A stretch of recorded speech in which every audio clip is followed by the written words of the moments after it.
सोने चांदी के रेट्स में रिकॉर्ड बढ़ोतरी ने ट्रंप को अच्छा सबक सिखाया है।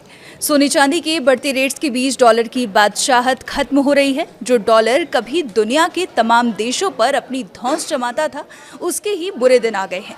मामला क्या है, जानेंगे इस वीडियो में। आप देख रहे हैं न्यूज़ 18 का डिजिटल प्लेटफॉर्म और मैं हूं आपके साथ पल्लवी त्रिपाठी। दुनिया इसे डी डॉलराइजेशन कह रही है, जिसका आसान भाषा में मतलब होता है डॉलर पर अपनी निर्भरता को खत्म कर देना या कम से कम कर लेना। दुनिया भर की केंद्रीय बैंक अब अपनी तिजोरियों को डॉलर की बजाय सोने से भर रहे हैं। आंकड़ों पर गौर करें तो 1999 में वैश्विक विदेशी मुद्रा भंडार में अमेरिकी डॉलर की हिस्सेदारी 71% थी, जो 2024 तक घटकर महज 55.5% रह गई है। इससे अब ये सवाल उठने लगा है कि क्या डॉलर के अंत की शुरुआत हो गई है। अमेरिकी राष्ट्रपति डोनाल्ड ट्रंप की आक्रामक नीतियां, प्रतिबंधों का डर और व्यापार युद्ध ने अन्य देशों को यह सोचने पर मजबूर कर दिया है कि अपनी पूरी संपत्ति एक ही मुद्रा यानी डॉलर में रखना अब सुरक्षित नहीं है।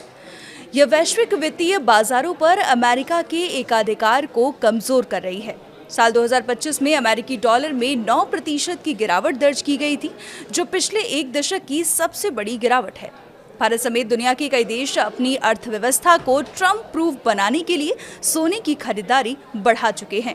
एक्सपर्ट्स ने अपनी रिपोर्ट में संकेत दिया है कि अमेरिकी ऋण बाजारों में डी डॉलराइजेशन को लेकर चर्चा अब गंभीर मोड़ ले चुकी है। राष्ट्रपति ट्रंप ने पहले ही धमकी दी है कि यदि यूरोपीय देश अमेरिकी सरकारी बॉन्ड यानी ट्रेजरी बॉन्ड्स बेचना जारी रखते हैं तो वह कड़ी जवाबी कार्रवाई करेंगे। ये चिंता इसलिए बड़ी है क्योंकि नवंबर 2025 तक अकेले यूरोपीय संघ के पास 10.4 ट्रिलियन डॉलर की अमेरिकी असेट्स थी।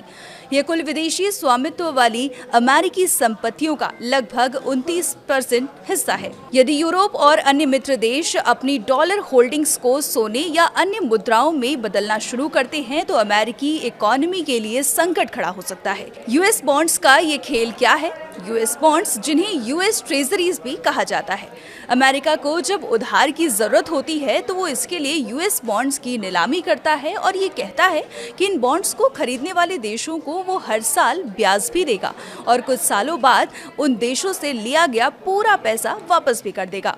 अब ये देश अमेरिका को उधार देने के लिए इसके यूएस बॉन्ड्स इसलिए खरीद लेते हैं क्योंकि अमेरिका की इकोनॉमी के सामने डूबने का खतरा नहीं है। लेकिन अब हो ये रहा है कि कई देशों ने यूएस बॉन्ड्स को बेचना शुरू कर दिया है और उससे वो सोना खरीद रहे हैं।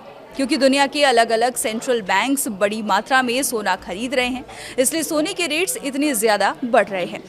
राष्ट्रपति ट्रंप पहले ही कह चुके हैं कि वो किसी भी सूरत में इस डी डॉलराइजेशन को बर्दाश्त नहीं करेंगे। उनका एकमात्र लक्ष्य यही है कि दुनिया डॉलर में ही व्यापार करती रहे, लेकिन मौजूदा हालात में ऐसा होता हुआ नहीं दिख रहा।